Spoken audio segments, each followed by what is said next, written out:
ଆମେ ପ୍ରତ୍ୟେକେ ଶୁଣିବା ପ୍ରଭୁଙ୍କ ନାମ ଗୌରବାନ୍ୱିତ ହଉ।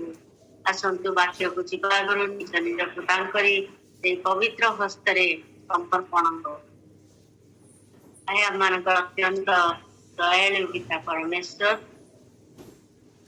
ତୁମେ ନିଜେ ବାକ୍ୟ ଏ ସମୟ ତୁମର ସେ ଜଣ ମାନେ ଉପସ୍ଥିତ ହୋଇଛି ତୁମ ସନ୍ତାନ ମାନେ ତୁମର ପିଲାମାନେ ବାପା ତୁମର ବାକ୍ୟରୁ ଶୁଣିବା ପାଇଁ। ମୁଁ ନୁହେଁ କିନ୍ତୁ ତୁମେ ଗୌରବାନ୍ୱିତ ହୁଅ, ତୁମେ କଥା ତୁମେ ମତେ ସମ୍ପୂର୍ଣ୍ଣ ଭାବରେ ଉତ୍ସାହ ଯାଅ ଏବଂ ତୁମେ କଥା ପ୍ରତ୍ୟେକ ବାତ ପୂର୍ଣ୍ଣ କର ଏବଂ ତୁମର ଉପସ୍ଥିତି ଯେ ଆମମାନଙ୍କ ମଧ୍ୟରେ ରହିଛି ସେଥିପାଇଁ ଧନ୍ୟବାଦ ଦଉ। ମଜରେ ଆମେ ନିଜ ନିଜକୁ ସମର୍ପଣ ସମସ୍ତ ବିଷୟ ଆମେ ଆସନ୍ତୁ ବାକ୍ୟରୁ ଆମେ ଅତି ପରିଚିତ ଏକ ଅଂଶଟି ଦେଖିବା। ଯଦି ଆମମାନଙ୍କର ମଧ୍ୟରେ କିଏ ଅଂଶଟି ପଢି ଦିଅନ୍ତି ତାହେଲେ ବହୁତ ଭଲ ହବ। ଦ୍ୱିତୀୟ ତିମୋଥୀର 2 ପର୍ବ 20ରୁ 26। ଦ୍ୱିତୀୟ ତିମୋଥୀ 2 ପର୍ବ 20ରୁ 26।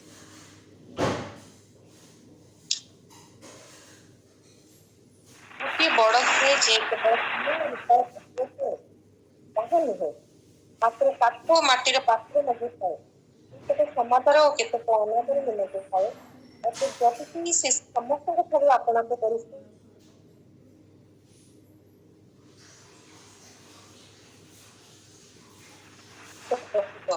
ଏହିପରି ଏକ ସମାଦର ପାତ୍ର ହେବ। ତୁମେ ଯୌବନ କାଳର ଅଭିଳାଷରୁ ପଳାୟନ କରି ସେମାନେ କିଛି ହୃଦୟରେ ପ୍ରଭୁଙ୍କ ନିକଟରେ ପ୍ରାର୍ଥନା କରନ୍ତି। ସେମାନଙ୍କ ସହିତ ଧାର୍ମିକତା, ବିଶ୍ୱାସ, ପ୍ରେମ ଓ ଶାନ୍ତିର ଅନୁଗାମୀ ହୁଏ। ବିରୋଧ ଓ ବିତଣ୍ଡା ଆବିର୍ବାଦ ଯେ ବିରୋଧୀ ନୁହେଁ, ଜାଣି ସବୁ ଅଗ୍ରହ କର। ପ୍ରଭୁଙ୍କର ଦାସ ବିରୋଧ କରିବା ଉଚିତ ନୁହେଁ। ପ୍ରତି କୋମଳ ସହିଷ୍ଣୁ ହେବା ଏବଂ ବିରୋଧୀମାନଙ୍କୁ ବୃଦ୍ଧି କରି ଶାସନ କରିବା ଉଚିତ। ତାହେଲେ କି ଜାଣେ ଈଶ୍ୱର ସେମାନଙ୍କ ସତ୍ୟ ସମ୍ବନ୍ଧରେ ଜ୍ଞାନପ୍ରାପ୍ତ ହେବା ପାଇଁ ମନ ପରିବର୍ତ୍ତନ ରୂପ ବର ଦେବେ। ଆଉ ଯେଉଁ ଶୈତାନ ସେମାନଙ୍କୁ ତାହାର ଇଚ୍ଛା ଶାସନ କରିବା ନିମନ୍ତେ ବନ୍ଦିତ ହେଉଛି, ସଚେତନ ତାହାର ଫାନ୍ଦରେ ମୁକ୍ତ ହେବେ।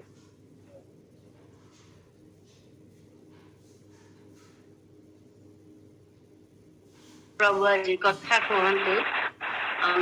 ଯେଉଁ ଅଂଶଟି ପଢା ସମସ୍ତେ ଏଥିପ୍ରତି ଏଇ ବାକ୍ୟରେ ଅତି ପରିଚିତ। ଅନେକ ସମୟରେ ମାନେ ବାକ୍ୟରୁ ଦାସ ଦାସୀ ମାନଙ୍କର ମୁଖରୁ ଶୁଣିଛୁ। ଆଉ ପ୍ରଭୁ ଆଜି ଏଇ ପ୍ରାତଃ କାଳରେ ଆମମାନଙ୍କୁ ଆରି ମଧ୍ୟ ଦେଇ କିଛି କହିବାକୁ ଚାହାନ୍ତି। ଆଉ ଯେତେବେଳେ ମୁଁ ଚିନ୍ତା କରୁଥିଲି ଆଉ କଣ କହିବି, ଆଉ ପ୍ରଭୁଙ୍କର ଏଇ ପ୍ରତି ମୁଁ କହିବା ପାଇଁ ପ୍ରଭୁଙ୍କର ଶକ୍ତିରେ ପ୍ରଭୁ ମତେ କଥା କହିଲେ। ସେଥିପାଇଁ ମୁଁ ଆପଣମାନଙ୍କ ସମ୍ମୁଖରେ ଯାହା ମୁଁ ଶିଖିଛି ଆଉ ତାହା ଆପଣମାନଙ୍କ ସମ୍ମୁଖରେ ରଖିବା ପାଇଁ ଚାହେଁ। ଏଇ ପ୍ରକାର ଭାବରେ ବାକ୍ୟର ପ୍ରସଙ୍ଗଟି ଆଜିର ଟପିକଟିକୁ ମୁଁ ରଖିଛି ଯେ ଏପରି ଜଣେ ବ୍ୟକ୍ତି ହୁଅ ଯାହାକୁ ଈଶ୍ୱର ମହାନ କାର୍ଯ୍ୟ ନିମନ୍ତେ ବ୍ୟବହାର କରିବେ। ଏପରି ଜଣେ ବ୍ୟକ୍ତି ହୁଅ ଯାହାକୁ ଈଶ୍ୱର ମହାନ କାର୍ଯ୍ୟ ନିମନ୍ତେ ବ୍ୟବହାର କରିବେ। ଆଜିର ଯୋଉ ଆମେ ଅଂଶଟି ଆମମାନଙ୍କର ସମ୍ମୁଖରେ ପାଠ କରାଗଲା, ଏଇ ଅଂଶଟି ପାଉଲ ଏପରି ଜଣେ ମାଲିକଙ୍କର ବିଷୟରେ କହନ୍ତି ଯିଏକି ଏକ ବୃହତ ଗୃହର ଘରର ଅଧିକାରୀ, ଏକ ବୃହତ ଗୃହର ଅଧିକାରୀ। ସେଠାରେ ବହୁତ ପ୍ରକାର ପାତ୍ର ବିଷୟରେ ବର୍ଣ୍ଣନା କରାଯାଇଛି। କେଉଁ ପାତ୍ରଟି ଅତି ବହୁମୂଲ୍ୟ ଅଟେ ତ କେଉଁ ପାତ୍ରଟି ସାଧାରଣ ଅଟେ। ପାତ୍ର ଗୁଡିକର କାର୍ଯ୍ୟ, ପ୍ରତ୍ୟେକଟି ପାତ୍ର ଗୁଡିକର କାର୍ଯ୍ୟ ଭିନ୍ନ ଭିନ୍ନ ଭାବରେ ସେମାନେ ବ୍ୟବହୃତ ହୁଅନ୍ତି। ଆମର ପ୍ରତ୍ୟେକଙ୍କର ସେଇ ପ୍ରକାର ଏକ୍ସପିରିଏନ୍ସ ପ୍ରତ୍ୟେକ ଦିନ ଦେଇ ଆମେ ଯାତ୍ରା କରୁ, କାରଣ ଆମମାନଙ୍କର ଘରେ ମାନେ ସମସ୍ତଙ୍କର ଘର ଅଛି, ଆମେ ସମସ୍ତେ ସେଇ ପାତ୍ର ଗୁଡିକ ସହିତ ଅଭ୍ୟସ୍ତ। ଆମର ଗୃହରେ ସୁନା ଆଉ ରୂପା, କାଠ, ମାଟି ପ୍ରତ୍ୟେକଟିର ଜିନିଷ ରହିଛି। ସାଧାରଣତଃ ସୁନା ରୂପାର ଜିନିଷକୁ ଆମେ ଅତି ଜାଗ୍ରତ ଅତି ଯତ୍ନର ସହିତ ଆଲମାରିର ଲକରରେ ଏବଂ ବ୍ୟାଙ୍କ ମାନଙ୍କରେ ରଖୁଛୁ। ଚୋରର ଭୟରେ ଆମେ କିଣୁ ସତ କିନ୍ତୁ ପିନ୍ଧି ପାରୁନୁ।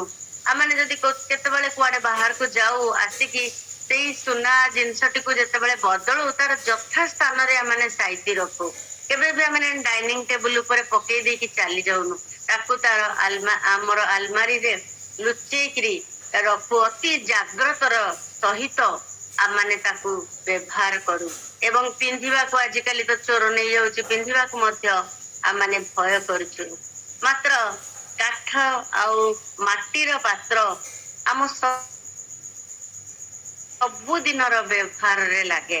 ଏଇ ପାତ୍ର ଗୁଡିକ ସୁନା ରୂପା ଠାରୁ ହୁଏତ ମୂଲ୍ୟରେ ବହୁତ କମ, କିନ୍ତୁ ତାହାର କାର୍ଯ୍ୟ ପ୍ରତ୍ୟେକ ଦିନ ଆମମାନଙ୍କର ଜୀବନରେ ରହିଛି। ତାର ଆବଶ୍ୟକତା ଆମମାନଙ୍କର ଜୀବନରେ ସବୁବେଳେ ରହିଅଛି।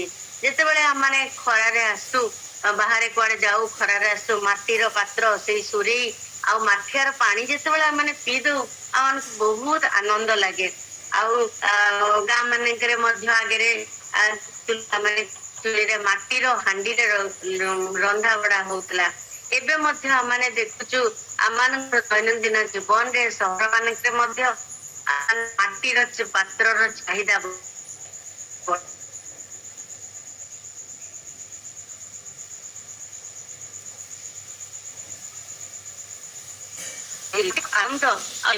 ବଢି ଯାଇଛି। ଆଉ ଆମେ ସମସ୍ତେ ଭଲ ପାଉ ଆଉ ଯେ ମାଟିର ପାତ୍ରରେ ରାନ୍ଧି ଖାଇବାକୁ ଦିନକୁ ଦିନ ତାର ଡିମାଣ୍ଡ ବଢି ଚାଲିଛି। ଏଇଠି ଆମେ ଗୋଟିଏ ବିଷୟରେ ଚିନ୍ତା କରୁ, ପ୍ରଭୁ ଆମ ସମସ୍ତଙ୍କୁ ସମାନ ଦାନ ବା କ୍ୱାଲିଟି ଦେଇନାହାନ୍ତି। କିଏ ଭଲ ପାଠ ପଢିପାରେ, କିଏ ଦେଖିବାକୁ ବହୁତ ସୁନ୍ଦର, ଆଉ କିଏ ଅତି ସୁନ୍ଦର କଥା କହିପାରେ, କିଏ ଭଲ ରାନ୍ଧିପାରେ, କିଏ ଦେଖିବାକୁ ସମସ୍ତ କାର୍ଯ୍ୟରେ ଅତି ନିପୁଣ ଥାଏ। ଏଇ ପ୍ରକାର ଭିନ୍ନ ଭିନ୍ନ କିଏ ବଢିଆ ଗୀତ ବୋଲିପାରେ, କିଏ ବାକ୍ୟ ଭାଙ୍ଗିପାରେ। ଏଇ ସମସ୍ତ ଭିନ୍ନ ଭିନ୍ନ ଗୁଣ ଗୁଡିକ ପ୍ରଭୁ ଆମ ପ୍ରତ୍ୟେକଙ୍କୁ ଦେଇଛନ୍ତି। କିନ୍ତୁ ପ୍ରଭୁ ଆମ ସମସ୍ତଙ୍କୁ କିଛି ନା କିଛି ଗୁଣ ଆମ ସମସ୍ତଙ୍କୁ ଦେଇଛନ୍ତି। ଆଉ ଆମେ ଅନେକ ସମୟରେ ଭାବୁ ଯେ ମୋ ପାଖରେ କିଛି ଗୁଣ ନାହିଁ, ମୁଁ ଅନ୍ୟଠୁ ବହୁତ ତଳେ ଅଛି। ଆଉ ମୋର ଅନ୍ୟମାନେ ଯେମିତି କଥା କହିପାରୁଛନ୍ତି, ଅନ୍ୟମାନେ ଯେମିତି ପାଠ ପଢି ପାରୁଛନ୍ତି, ଅନ୍ୟମାନେ ଯେମିତି ଗୀତ ବୋଲି ପାରୁଛନ୍ତି, ଭାଇମାନେ ଆଜି ଏତେ ସୁନ୍ଦର ଭାବରେ ଗୀତ ବୋଲିଲେ ମୁଁ ଶୁଣିକି ଭାବୁଥିଲି ପ୍ରଭୁ ସତରେ ସମସ୍ତଙ୍କୁ କେତେ ସୁନ୍ଦର ଟ୍ୟାଲେଣ୍ଟ ଦେଇଛନ୍ତି। କଣ୍ଠ ଦ୍ଵାରା ଆମେ ଅନ୍ୟକୁ ଈଶ୍ୱରଙ୍କର ପାଇଁ ପ୍ରସ୍ତୁତ କରିପାରୁଛୁ। ଏ ପ୍ରକାର ଭାବରେ ଅନେକ ସମୟରେ ଭାବୁ ଯେ ମୁଁ କିଛି କରିପାରିବିନି, ମୁଁ ପ୍ରଭୁଙ୍କ ପାଇଁ କିଛି ନୁହଁ। ଆଉ କିନ୍ତୁ ପ୍ରଭୁ ଆମ ସମସ୍ତଙ୍କୁ ଏତେ ସୁନ୍ଦର କରିକି ଗଢିଛନ୍ତି। ଆଉ ମୁଁ ସେଥିପାଇଁକା ପ୍ରଭୁଙ୍କ ନିକଟରେ ପ୍ରତ୍ୟେକ ଦିନ ମୁଁ ଦିନେ ଭାବୁଥିଲି ଯେ ମୁଁ କିଛି କରିପାରିବିନି, କିନ୍ତୁ ପ୍ରଭୁ ମତେ ଶକ୍ତି ଦେଲେ ବୁଝିବା ପାଇଁ ଯେ ପ୍ରଭୁ ମତେ ଜଗତରେ କୋଉ ପାତ୍ର କରିକି ରଖିଛନ୍ତି, ତାଙ୍କର ବ୍ୟବହାର ଉପଯୋଗୀ ପାତ୍ର। ଦିନ ଥିଲା ଯେତେବେଳେ ବର୍ଷ ବର୍ଷ ଧରିକି ମୁଁ ମାଗୁଥିଲି ପ୍ରଭୁଙ୍କୁ, ପ୍ରଭୁ ମତେ ତୁମର ବ୍ୟବହାର ଉପଯୋଗୀ ପାତ୍ର କର। ଆଉ ମୁଁ ଏଇ ପ୍ରାର୍ଥନା କରି ଚାଲିଥିଲି, କିନ୍ତୁ ପରବର୍ତ୍ତୀ ସମୟରେ ପ୍ରାୟ 8 ବର୍ଷ 10 ବର୍ଷ ଏଇ ପ୍ରକାର ପ୍ରାର୍ଥନା ମୁଁ ପ୍ରତ୍ୟେକ ଦିନ କରେ। ହୁଏତ ମୁଁ ମାଗୁଥିଲି କିନ୍ତୁ ତାର ପ୍ରକୃତ ଅର୍ଥ ବୁଝିନଥିଲି। କିନ୍ତୁ ପ୍ରଭୁ ମତେ ଦିନେ ମୁଁ ଚିନ୍ତା କଲି କୋଉ କାର୍ଯ୍ୟ କରିବି। ଏଇ ପ୍ରକାର ପ୍ରାର୍ଥନା କରିବା ସମୟରେ ପ୍ରଭୁ ମତେ କହିଲେ, ତୁ ପରା ପ୍ରାର୍ଥନା କରୁଛୁ ମୋର ବ୍ୟବହାର ପାତ୍ର ହବା ପାଇଁ। ଆଉ ପ୍ରଭୁ ମତେ ବ୍ୟବହାର କରି ଚାଲିଛନ୍ତି। ଆଉ ବିଭିନ୍ନ ବିଭିନ୍ନ ଭାବରେ ପ୍ରଭୁଙ୍କର ବ୍ୟବହାର ଉପଯୋଗୀ ପାତ୍ର କରିଛନ୍ତି। ପ୍ରଭୁ ଭିନ୍ନ ଭିନ୍ନ ଟ୍ୟାଲେଣ୍ଟ ଆମ ପ୍ରତ୍ୟେକଙ୍କୁ ଦେଇଛନ୍ତି। ଗୋଟେ ବିବାହ କାର୍ଯ୍ୟରେ ମୁଁ ଯୋଗ ଦେଇଥିଲି, ମୁଁ ଦେଖିଲି ଗୋଟେ ମାଟି ସାଙ୍ଗରେ ତାର ପୁଅଟି, ଛୋଟ ପୁଅଟି 8-9 ବର୍ଷ ଭିତରେ ହବ, ସେ ପୁଅଟି ଆସିଛି। ଆଉ ତା ମା କୁ କହୁଛି, ମାମି ସମସ୍ତେ ଏତେ ସୁନ୍ଦର, ମୁଁ କାହିଁକି ଏତେ ଅସୁନ୍ଦର? ମୋର କହିବା ଅର୍ଥ ହେଲା ଆଜି ସେଇ ପ୍ରଶ୍ନ ଆମ ପ୍ରତ୍ୟେକଙ୍କର, ଅନ୍ୟମାନେ କାହିଁ କରିପାରୁଛନ୍ତି, ମୁଁ କାହିଁ ନୁହେଁ। କିନ୍ତୁ ପବିତ୍ର ସୃଷ୍ଟିରେ ଈଶ୍ୱରଙ୍କର ନିକଟରେ ଆମମାନେ ସମସ୍ତେ ଅତି ବହୁମୂଲ୍ୟ। ଯଦି ଆମେ ଈଶ୍ୱରଙ୍କର ଠାରେ ରହିବା ଏବଂ ସେ ଆମ ଠାରେ ରହିବେ, ତେବେ ଆମେ ସମସ୍ତ କିଛି କରିପାରିବା। ଯେମିତି ଯୋହନ 15 ପର୍ବରେ 15 ପର୍ବ ଲେଖାଯାଏ, ଶାଖା ଦ୍ରାକ୍ଷାଲତାରେ ନିଜରୁ ଦ୍ରାକ୍ଷାଲତାରେ ରହିଲେ ପ୍ରଚୁର ଫଳ ଫଳି ପାରିବ। ଯଦି ଗୋଟେ ଗଛରୁ ତାର ମେନ୍ ବ୍ରାଞ୍ଚ ରୁ ତା ଡାଳଟି କଟାଯାଏ, ତାହେଲେ ତାହା ମରିଯିବ। କିନ୍ତୁ ଯେତେ ପର୍ଯ୍ୟନ୍ତ ସେ ତାର ମେନ୍ ବ୍ରାଞ୍ଚ ରେ ଲାଗିକି ରହିଛି, ସେତେ ପର୍ଯ୍ୟନ୍ତ ସେ ଫଳ ଉତ୍ପନ୍ନ କରେ। ଦ୍ୱିତୀୟ କରନ୍ତି 5:17 ଲେଖାଯାଏ, ଯଦି କେହି ଖ୍ରୀଷ୍ଟଙ୍କର ଠାରେ ଅଛି, ତେବେ ସେ ନୂତନ ସୃଷ୍ଟି ହୋଇଅଛି। ଦେଖ, ସମସ୍ତ କିଛି ନୂତନ ହୋଇଅଛି, ପୁରାତନ ବିଷୟ ସବୁ ଲୋପ ପାଇଅଛି। ଅର୍ଥାତ୍ ଖ୍ରୀଷ୍ଟ ଯେତେବେଳେ ମୋ ଠାରେ ବାସ କରନ୍ତି ଓ ମୋ ମଧ୍ୟରୁ, ସେତେବେଳେ ସମସ୍ତ କିଛି ମନ୍ଦ ସ୍ୱଭାବ, ମନ୍ଦ କୃତି, ମନ୍ଦ ଚିନ୍ତା ସବୁ ଦୂର ହୋଇଯାଏ। ରୋମୀ ତାର 9 ପର୍ବ 20 ଆଉ 21 ପର୍ବରେ ଲେଖାଯାଏ, ଈଶ୍ୱର ନିଜେ କୁମ୍ଭକାର, ସେ ଏକ ପାତ୍ରକୁ ତାର ମହାନ କାର୍ଯ୍ୟ ଏବଂ ଗୁରୁତ୍ୱପୂର୍ଣ୍ଣ ଲକ୍ଷ୍ୟ ନେଇକି ତିଆରି କରନ୍ତି, ଆଉ ଆଉ କେତେ ପାତ୍ରକୁ ସାଧାରଣ ଉଦ୍ଦେଶ୍ୟ ନିମନ୍ତେ ତିଆରି କରନ୍ତି। ତାଙ୍କର ଉଦ୍ଦେଶ୍ୟ ହେଲା ଆମେ ପ୍ରତ୍ୟେକ ତାଙ୍କ ଦ୍ୱାରା ଓ ତାଙ୍କ ନିମନ୍ତେ ବ୍ୟବହୃତ ହେଉ। ଏକ କୁମ୍ଭକାର ତାର ଇଚ୍ଛା ଅନୁଯାୟୀ ପାତ୍ର ତିଆରି କରିବାକୁ ତାକୁ ବହୁତ ପରିଶ୍ରମ କରିବାକୁ ପଡେ, ଯେପରି ଏକ ସୁନ୍ଦର ଏବଂ ନିଖୁନ୍ତ ବ୍ୟବହାର ଉପଯୋଗୀ ପାତ୍ର ହେଇପାରିବ। ଏଇ ପ୍ରକାର ସାଧାରଣ ଭାବରେ ସେ ଗଢି ପାରେନି, କେତେ ତାକୁ ସେଇ ପ୍ରୋସେସ ଦେଇକି ଯିବାକୁ ପଡିବ। ଗୋଟେ କୁମ୍ଭକାରର ବିଷୟରେ ମୁଁ ଯେତେବେଳେ ଚିନ୍ତା କରୁଥିଲି, ସେ କେତେ ପର୍ଯ୍ୟାୟ ଦେଇକି ତାର ସେଇ ସୁନ୍ଦର ଯୋଉ ପଟ ଗୁଡିକ ମାନେ ଦେଖ, ସେ କେତେ ପ୍ରକାରର ପର୍ଯ୍ୟାୟ ଦେଇକି ସେ ପଟ ଗୁଡିକୁ ତିଆରି କରିଥାଏ। ପ୍ରଥମେ ସେ ଏକ ସାଧାରଣ ମାଟିକୁ ଆଣେ ଏବଂ ତାପରେ ସେଥିରୁ ସବୁ ଅନାବନା ଜିନିଷ ଗୁଡିକ ବାଛି ଦିଏ, ବାଛିକି ତାକୁ ଅଲଗା କରେ ଆଉ ଭଲ ମାଟିକୁ ରଖେ। ତାପରେ ସେ ତାକୁ କଣ କରେ ନା, ଗୋଟେ ଦିନ ସେ ପାଣିରେ ବତୁରେଇକି ରଖେ, ଯେମିତି ପାଣି ସେଟା ନରମ ହେଇଯିବ। ତାପରେ ତାକୁ ସେ ଚକଟିକି ତାକୁ ନରମ ହବା ଯାଏ ଚକଟେ। ତାପରେ ତାକୁ ସେ ଚକରେ ରଖିକି ତାର ଇଚ୍ଛା ଅନୁଯାୟୀ ପାତ୍ରକୁ ତିଆରି କରିଥାଏ। ତାପରେ ସେ କଣ କରେ ନା, ସେଇ ପାତ୍ର ଗୁଡିକୁ ଖରାରେ ଶୁଖାଇ ଦିଏ। ଖରାରେ ଶୁଖାଇଲା ପରେ ମଧ୍ୟ ସେ ତାପରେ ତାକୁ ଆଣି ଭାଟିର ନିଆଁରେ ପୋଡେ। ତାପରେ ତାକୁ ବ୍ୟବହାର ଉପଯୋଗୀ ପାତ୍ର କରି ସେ ମାର୍କେଟ କୁ ଛାଡେ, ବଜାରକୁ ବିକିବା ପାଇଁ ଛାଡେ। କେତେ କଷ୍ଟଦାୟକ ପ୍ରୋସେସ ଦେଇକି ମାଟି ଯାତ୍ରା କରେ। ଯେତେବେଳେ ଆମମାନେ ଚିନ୍ତା କରୁଥିଲି, ଆମ ପ୍ରତ୍ୟେକଙ୍କର ଜୀବନରେ ସେଇ ପ୍ରକାର କରନ୍ତି। ଯେତେବେଳେ ଆମମାନେ ପ୍ରଭୁଙ୍କୁ ନିଜର ସ୍ଥାନ ଦଉ, ସେତେବେଳେ ପ୍ରଭୁଙ୍କର କାର୍ଯ୍ୟ ଆରମ୍ଭ କରିଥାନ୍ତି। ସେ ପ୍ରଥମେ ଆମମାନଙ୍କୁ ଭାଙ୍ଗନ୍ତି, ଆମମାନଙ୍କୁ ତାଙ୍କର ଠାରେ ସମର୍ପିତର ଜୀବନ ଦିଅନ୍ତି। ତାପରେ ସେ ଆମମାନଙ୍କୁ ତାଙ୍କ ଇଚ୍ଛା ଅନୁଯାୟୀ ଅନେକ ସମୟରେ ଯେତେବେଳେ ଚକରେ ଆମେ ଦେଖିଛୁ, କୁମ୍ଭକାର ଯେତେବେଳେ ସେଇ ଚକରେ ତାର ହାତର ଇଏରେ ଗୋଳେଇକି ସେ ଚକରେ ତାର ପଟ ଗୁଡିକ ତିଆରି କରେ, ସେତେବେଳେ ଆମମାନେ ସମସ୍ତେ ସେଇ କୁମ୍ଭକାରର ପ୍ରୋସେସ କୁ, କାର୍ଯ୍ୟକୁ ଦେଖିଛୁ। ସେତେବେଳେ ତାର ଆଖିଟା ସେଇ ସମ୍ପୂର୍ଣ୍ଣ ଭାବରେ ସେ ପଟରେ ଥାଏ, ଆଉ ଯେତେବେଳେ ସେ ପଟରେ କିଛି କଣା ହେଇଯାଏ କି ଭାଙ୍ଗିଯାଏ, ତାକୁ ସେ ପୁଣି ଭାଙ୍ଗେ, ପୁଣି ତିଆରି କରେ। ଆଉ ତାପରେ ସେ ତାକୁ ନେଇକି ଖରାରେ ଶୁଖେଇବା ସମୟରେ ମଧ୍ୟ, ଆଉ ନିଆଁରେ ପକେଇବା ସମୟରେ ମଧ୍ୟ, ଅନେକ ସମୟରେ ଆମେ ଆମ ଜୀବନରେ ଭାବୁ, ଯେତେବେଳେ ମୁଁ ପ୍ରଭୁଙ୍କର ସହିତ ଚାଲିବାକୁ ଆରମ୍ଭ କରେ ବା ପ୍ରଭୁଙ୍କୁ ନିଜର ଜୀବନରେ ସ୍ଥାନ ଦିଏ ବା ପ୍ରଭୁଙ୍କର କଥା କହେ, ସେତେବେଳେ ମୋର ଜୀବନରେ ଆମେ ପ୍ରତ୍ୟେକଙ୍କର ସେ ଏକ୍ସପିରିଏନ୍ସ ଅଛି। ଆମେ ଅନେକ ଈଶ୍ୱରଙ୍କର ଶାସନର ସମ୍ମୁଖୀନ ହୋଇଥାଉ। ଅନେକ ସମୟରେ ଭାବୁ ସେଇ ସମୟରେ ଯେ ପ୍ରଭୁ ହୁଏ ମତେ ଛାଡି ଦେଇଛନ୍ତି, କିନ୍ତୁ କୁମ୍ଭକାର ଯେମିତି ସେଇ ନିଆଁର ତେଜକୁ ସେ ରଡ କରିକି ତାର ଆହୁରି ତେଜ କରିକି ସେଇ ପଟ ଗୁଡିକୁ ଶୁଖାଇଥାଏ। ଆମ ମାନଙ୍କର ଜୀବନରେ ମଧ୍ୟ ସେଇ ପ୍ରକାର କଷ୍ଟ ଦୁଃଖ ସମସ୍ୟା ଗୁଡିକ ଆସେ ଯେମିତି ଆମମାନେ ପରଫେକ୍ଟ ହେଇପାରିବୁ। ଖରାରେ ଶୁଖେଇଥିବା ସମୟରେ ମଧ୍ୟ ସେଇ କୁମ୍ଭକାରର ଆଖି ଆମ ମାନଙ୍କର ଉପରେ ଥାଏ। ଆମେ ସମସ୍ତେ ଦେଖିଥିବୁ ଯେତେବେଳେ ଗୋଟେ ବନ୍ୟା ତାର ସେଇ ସୁନାରୁ ସୁନାକୁ କ୍ଲିୟର କରେ, ଖାଦ୍ୟ ଗୁଡିକ ବାହାର କରେ, ସେ ନିଆଁର ତେଜକୁ ରଡ କରେ। ଆଉ ଯେମିତି ଆଉ ସେତେବେଳେ ମଧ୍ୟ କୁମ୍ଭକାର ସୁନାରୀ ବଣିଆ ସେ ଛାଡି ଦେଇକି ପଡେ ନାହିଁ, ସେ ବସେ ଆଉ ଦେଖେ ଯେ କେତେବେଳେ ସେଇ ସୁନାଟି ପିଓର ହଉଛି। ତାର ଆଖି ସର୍ବଦା ସେଇ ସୁନା ଉପରେ ଥାଏ। ଆମମାନଙ୍କର କୁମ୍ଭକାରର ମଧ୍ୟ ଚକ୍ଷୁ ଆମ ମାନଙ୍କର ଉପରେ ଥାଏ, ଯେ ଆମକୁ ତିଆରି କରିଛନ୍ତି ତାଙ୍କର ଚକ୍ଷୁ ସଦା ସର୍ବଦା ଆମ ମାନଙ୍କର ଉପରେ ଥାଏ। ଆମମାନେ ଯେତେବେଳେ ଦୁଃଖ କଷ୍ଟ ସମସ୍ୟା ଦେଇ ଯାତ୍ରା କରୁ ସେ କେବେ ଆମମାନଙ୍କୁ ଛାଡନ୍ତି ନାହିଁ। ତାଙ୍କର ସେ ମହତ କାର୍ଯ୍ୟ ମହତ ଉଦ୍ଦେଶ୍ୟ ନେଇ ସେ ଆମମାନଙ୍କୁ ଏକ ପାତ୍ର ସ୍ୱରୂପ କରି ଜଗତରେ ରଖିଛନ୍ତି।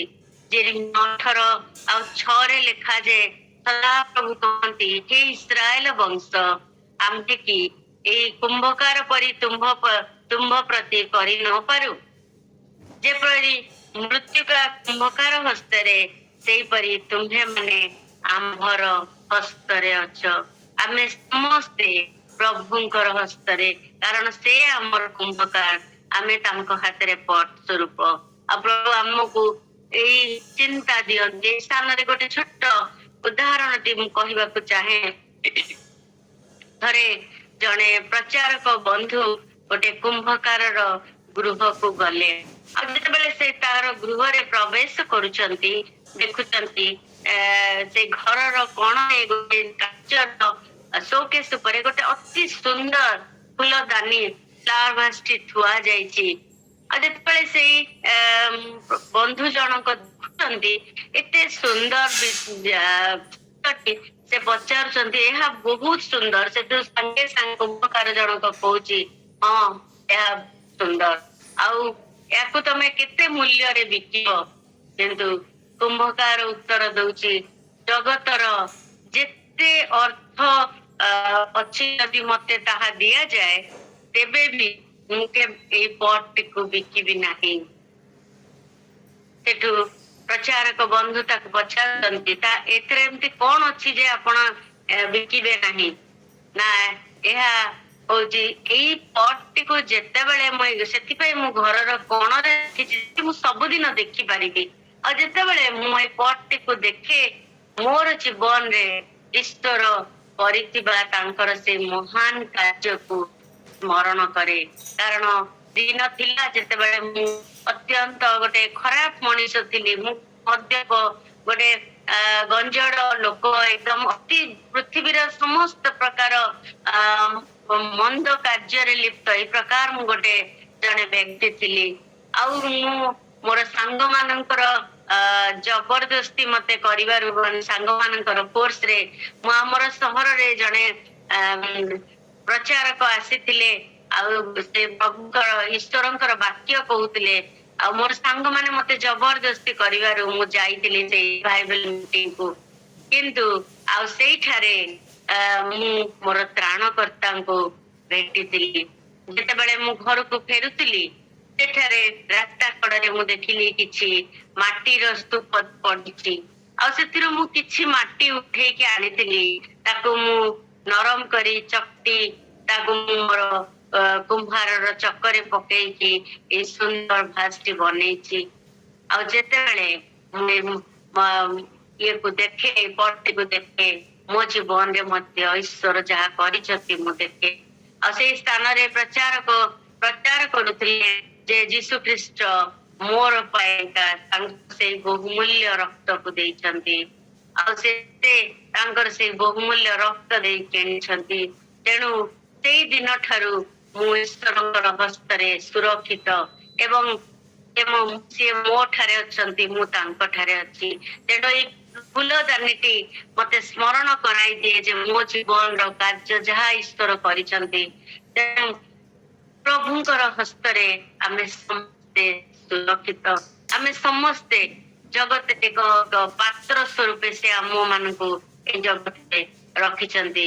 ମନୁଷ୍ୟ ତାଙ୍କର ସୃଷ୍ଟିର ସବୁଠାରୁ उत्तम विषय विषय तार 13 पर्व 12 पदरे लेखा जाए अफिर शुद्ध सुवर्ण अपेक्षा मनुष्य को अल्प न्यून कर ओपिर हूँ आर साउथ वेस्टर्न एक जगह सेठारे एक मूल्यवान सुना पाई ताहा प्रसिद्ध कारण सेठारे जो सुना मिले ताहा पृथ्वीर आउ केउ स्थान रे मिले नहीं शुद्ध सुवर्ण जदि बहुत दिन धरिकी आमने आमर घरे थिबा पात्र गुड़िक व्यवहार न करू बा व्यवहार उपयोगी ता न होई बहुत दिन गोटे बासन को व्यवहार न करी आमने थोई देइछु ताहले ता ऊपर धूली बसी जाए नाना प्रकार अपरिष्कार हुए कारण जिते मैंने कार्य करू बासन गुड़ी को धोई परिष्कार करी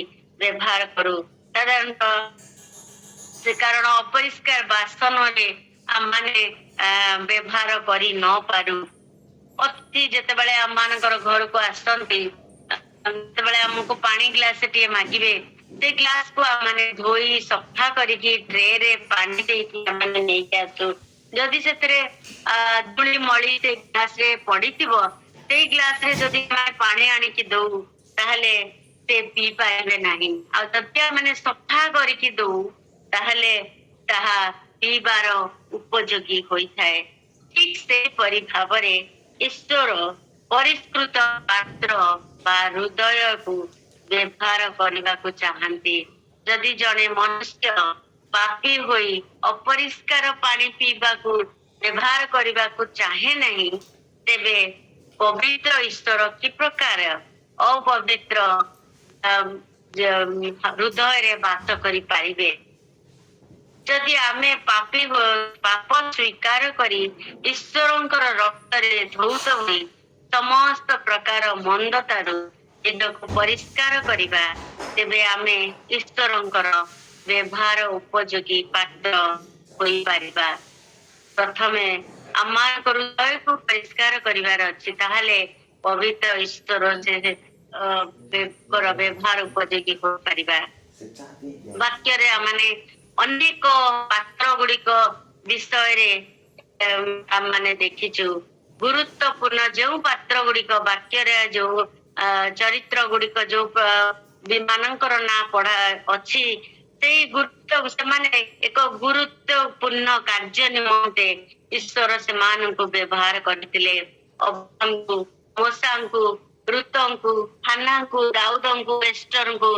एवं मरियम को पाउल को एक प्रकार अनेक आहुरी अनेक प्रकार व्यक्ति को ईश्वर निजर कार्य पाई मनोनीत करथिले उत्तम उत्तम पात्र करी माने पात्र स्वरूप होई व्यवहार होइतिले माने भी ईश्वरंकर व्यवहार निमंते निजको उत्सर्ग करथिले गुरुत्वपूर्ण कार्य पाई निजको से माने पृथक करथिले ईश्वरंकर आह्वानर बाध्य होइतिले क्यों क्यों गुण विशिष्ट हेले आमे तांको निमंते व्यवहार उपयोगी होई परिबा जेमति पढ़ागला पाठरे ए वाक्यरु 21 पर्वरु पदरु 26 पद विषय रे पाउल 5 गुण विषय रे लिखि चलती प्रथम है आमने 21 पदरे देखू जे ईश्वरंकर विरुद्ध विषय निज को पृथक करिबा जो समस्त गुण गुड़िक आचरण गुड़िक ईश्वर दुख दिए से प्रकार एवं जो प्रकार गुण गुड़िक से आम ठारू आशा करते से आम को पात्र स्वरूप करमर पात्र से चाहती जे आमे दुख दू ये प्रकार कौन से गुण जहाँ मन रे दुख दब से प्रकार आचरण गुड़िक से आम पाखु चाहती नहीं समस्त आचरण माने निज को पृथक कर रखा प्रथम करती तार 9 पद 16 पदरे देखो जिते से स्थान लेखा जाए आमे समस्ते ईश्वरंकर मंदिर एवं ईश्वरंकर उपस्थिति आम मानकर मध्य अच्छी जोठारे पवित्र ईश्वर वास करती एपरी स्थान सदा सर्वदा ଶୁଚି ପବିତ୍ର ହେବା ଆବଶ୍ୟକ। ଆମମାନଙ୍କର ମନ୍ଦିର ଯେହେତୁ ତାଙ୍କର ବାସସ୍ଥାନ, ସେଥିପାଇଁ ଆମ ନିଜକୁ ଶୁଚି ପବିତ୍ର ରଖିବା ପାଇଁ ଈଶ୍ୱରଙ୍କର ବିରୁଦ୍ଧର ଯେତେ ପାପ ସେଠାରୁ ଆମେ ନିଜକୁ ପୃଥକ କରି ରଖୁ, ଦୂରରେ ରଖୁ। ଦ୍ୱିତୀୟରେ ଦେଖୁ ଯେ ପାପରୁ ପଳାୟନ କରିବା। 22 ପଦ 51 ପ୍ରଥମ ଭାଗରେ ଲେଖାଯାଇଛି, ଯୌବନ କାଳର ପାପରୁ ନିଜକୁ ପୃଥକ କରିବା। ଯୌବନ କାଳ କହିବାର ପାପ କହିଲେ କଣ? ଯୁବା ମନୁଷ୍ୟ ମାନଙ୍କର ସାଧାରଣତଃ ଭଲ ମନ୍ଦର ଜ୍ଞାନ ଟିକେ କମ୍ ଥାଏ। ସେମାନେ କୋଉଟା କରିବେ କୋଉଟା ନ କରିବେ ତାହା ସହଜେ ଚିନ୍ତା କରି ପାରନ୍ତି ନାହିଁ। ସେଥିପାଇଁ ସେମାନେ ଭୁଲ ଡିସିସନ ନେଇଯାଆନ୍ତି। 23 ପଦରେ ଯେମିତି ଲେଖାଯାଏ, ମୂର୍ଖ ଯୁକ୍ତି ତର୍କ ଏବଂ ଅଧୈର୍ଯ୍ୟର ମନୋବୃତ୍ତି, ଏ ସମସ୍ତ ଯୁବାପିଢି ମାନଙ୍କ ଭିତରେ ବହୁତ ପ୍ରକାରରେ ଥାଏ। ଆଉ ଏ ସମସ୍ତ ଠାରୁ ପଳାୟନ କରିବା ପାଇଁ ଲେଖାଯାଏ। ଯେତେବେଳେ ଯୁବା ମନୁଷ୍ୟ ମାନଙ୍କର ଆମେ ଦେଖୁ ଯେ ଧୈର୍ଯ୍ୟର ବହୁତ କମ। ସେମାନେ ସବୁ ବିଷୟ ଚାହାନ୍ତି ସାଙ୍ଗେ ସାଙ୍ଗେ ହବ। ଆଜି ସେମାନେ ପାଠ ପଢେ ସାଙ୍ଗେ ସାଙ୍ଗେ ଫାର୍ଷ୍ଟ ଡିଭିଜନ ପାଇଛି। ଏ ସମସ୍ତ ଅଧୈର୍ଯ୍ୟ ଆଜିର ଯୁଗ ମାନେ ଦେଖୁ, ଯେତେବେଳେ ଇନଷ୍ଟାଣ୍ଟ ଯୁଗ, ମ୍ୟାଗି ଦେଖୁଛୁ 2 minutes ରେ ହେଇଯିବ ଇନଷ୍ଟାଣ୍ଟ। ଲୋକମାନଙ୍କ ପାଖରେ ଆଉ ଧୈର୍ଯ୍ୟ ନାହିଁ, ଅଧୈର୍ଯ୍ୟ। ସେମାନେ ସବୁ ବିଷୟ କି ପ୍ରକାର ଫଟାଫଟ ସାଙ୍ଗେ ସାଙ୍ଗେ ହବ, ସେଇ ପ୍ରକାର ବିଷୟରେ ଆମେ ବାସ କରୁଛୁ। ଏହା ଦ୍ଵାରା ସେମାନେ ପାପ କରି ବସନ୍ତି। ଧୈର୍ଯ୍ୟଶୀଳତା ବୟସ୍କ ମାନଙ୍କର ପାଖରେ ଦେଖାଯାଏ, କିନ୍ତୁ ସେମାନଙ୍କ ପାଖରେ, ଯୁବା ଲୋକ ମାନଙ୍କ ପାଖରେ ବହୁତ କମ। ସେମାନେ ବୟସ୍କ ମାନଙ୍କର କଥା ଶୁଣିବାକୁ ମଧ୍ୟ ସେମାନଙ୍କ ପାଖରେ ଧୈର୍ଯ୍ୟ ନଥାଏ। ସେମାନେ ତାହା ଗ୍ରହଣ ମଧ୍ୟ କରନ୍ତି ନାହିଁ। ବୟସ୍କ ମାନେ ତାଙ୍କର ଏକ୍ସପିରିଏନ୍ସ ରୁ କେତେ ଏକ୍ସପିରିଏନ୍ସ ରୁ ସେମାନେ ଶିକ୍ଷା ଦିଅନ୍ତି, କିନ୍ତୁ ପିଲାମାନେ ତାହା ଆଜି ଗ୍ରହଣ କରନ୍ତି ନାହିଁ। ଯଦି ଆମେ ଈଶ୍ୱରଙ୍କର ପାଇଁ ବ୍ୟବହାର ହବାକୁ ଇଚ୍ଛା କରୁ, ତେବେ ଶିକ୍ଷା ଗ୍ରହଣ କରୁ କିପରି ଧୈର୍ଯ୍ୟର ସହ ଈଶ୍ୱରଙ୍କର ଅପେକ୍ଷା କରିବା। ବାକ୍ୟ କହେ, ଯୌବନ କାଳରେ ଆପଣା ସୃଷ୍ଟିକର୍ତ୍ତାଙ୍କୁ ସ୍ମରଣ କର। କାହିଁକି ଏ ବାକ୍ୟ କୁହାଯାଇଛି? କାରଣ ଯୌବନ କାଳ ହଉଛି ଆମ ମାନଙ୍କର ଅତି ବହୁମୂଲ୍ୟର ସମୟ। ସେ ସମୟରେ ଜଣେ ମନୁଷ୍ୟ ତାର ଭୁଲ କରି ବସେ ଏବଂ ଯେତେବେଳେ ସେ ତାର ସୁଧାରେ, ଆଉ ସେତେବେଳେ ମଧ୍ୟ ପ୍ରଭୁ ତାକୁ ସେ ଶକ୍ତି ଦେଇଥାନ୍ତି। ଯୌବନ କାଳରେ ସେ ଶକ୍ତି ଥାଏ ଈଶ୍ୱରଙ୍କର ପାଇଁ ଭଲ ଭାବରେ ଏବଂ ବ୍ୟବହୃତ ହେଇପାରିବ, ବହୁଳ ଭାବରେ ବ୍ୟବହୃତ ହେଇପାରିବ। ସେଥିପାଇଁ ଈଶ୍ୱର କହନ୍ତି ଯୌବନ କାଳରେ ସୃଷ୍ଟିକର୍ତ୍ତାଙ୍କୁ ସ୍ମରଣ କରିବା ପାଇଁ ଏବଂ ସମସ୍ତ ପାପରୁ ପୃଥକ ରହିବା ପାଇଁ, ପଳାୟନ କରିବା ପାଇଁ, ପଳେଇବା ପାଇଁ, ପାପ ଏଠୁ ପଳାଅ ବୋଲି, ପଳାୟନ କର ବୋଲି ଏଠି ସ୍ଥାନରେ ଲେଖାଯାଇଛି। ସେଇ 22 ଈଶ୍ୱରୀୟ ଗୁଣର ଅନୁଗାମୀ ହେବା। ଈଶ୍ୱରୀୟ ଗୁଣ ବା ଧାର୍ମିକତା ଲେଖାଯାଏ। ଧାର୍ମିକତା, ବିଶ୍ୱାସ, ପ୍ରେମ, ଶାନ୍ତିର ଅନୁଗାମୀ ହବା ପାଇଁ ଲେଖାଯାଏ। ଅର୍ଥାତ୍ ଯେ କୌଣସି ପରିସ୍ଥିତି ଆସିଲେ ମଧ୍ୟ ଆମେ ଈଶ୍ୱରଙ୍କର ଅନୁଗାମୀ ହେବା ଏବଂ ତାଙ୍କର ସ୍ୱଭାବ ଧରିବା। ଯାହା ଈଶ୍ୱରଙ୍କର ସ୍ୱଭାବ, ସେଇ ସମସ୍ତ ଗୁଣ ଗୁଡିକ ତାଙ୍କର ପାଖରେ ଦେଖାଯିବ ଏବଂ ତାଙ୍କ ପରି ଆଚରଣ କରିବା। ହିତୋପଦେଶ 24:16 ଲେଖାଯାଏ, ଧାର୍ମିକ 7 ଥର ପଡିଲେ ହିଁ ପୁନର୍ବାର ଉଠିବ।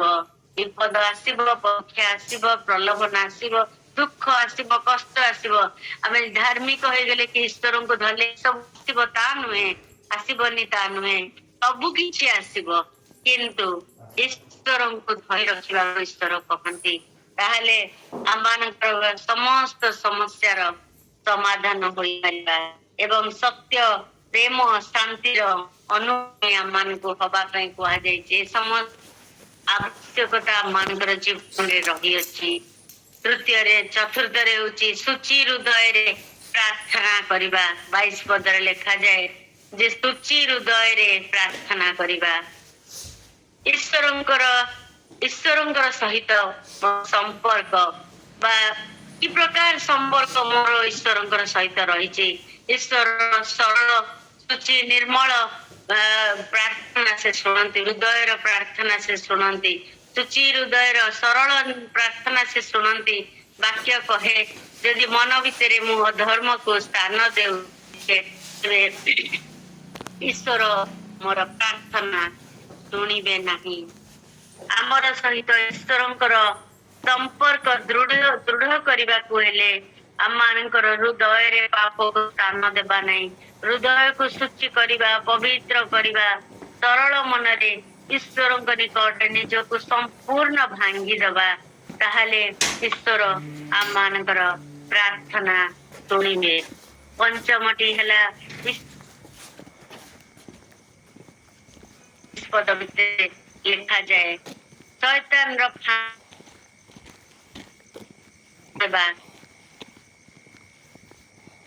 ନମ୍ର ବ୍ୟବହାର ଶୈତାନର ଫାନ୍ଦ। କାରଣ ଯେତେବେଳେ ଆମେ ସମସ୍ତ ଶୈତାନର ପାପ ଗୁଡିକ କରୁ ସେତେବେଳେ ଆମମାନେ ଈଶ୍ୱରଙ୍କର ଦାସ ହୋଇପାରିବା, ତାଙ୍କର ଏ ବ୍ୟବହାର ଉପଯୋଗୀ ପାତ୍ର ହେଇପାରିବା।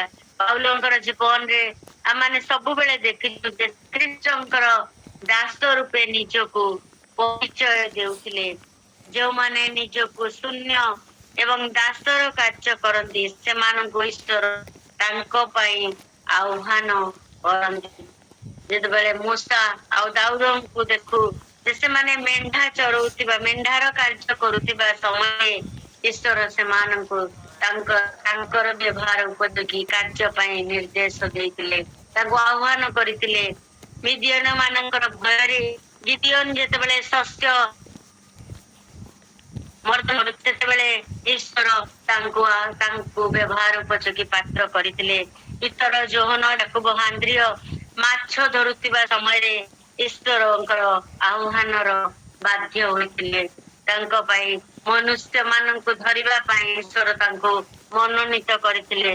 ପାଉଲଙ୍କୁ ଈଶ୍ୱରଙ୍କ ଲୋକମାନଙ୍କୁ ତାଡନା କରୁଥିବା ସମୟରେ ସେ ଆହ୍ୱାନ କରିଥିଲେ, କାରଣ ସେ ଜାଣନ୍ତି ଈଶ୍ୱର ତାଙ୍କର କାର୍ଯ୍ୟ ପାଇଁ ଯୋଗ୍ୟ ହେଇପାରିବ।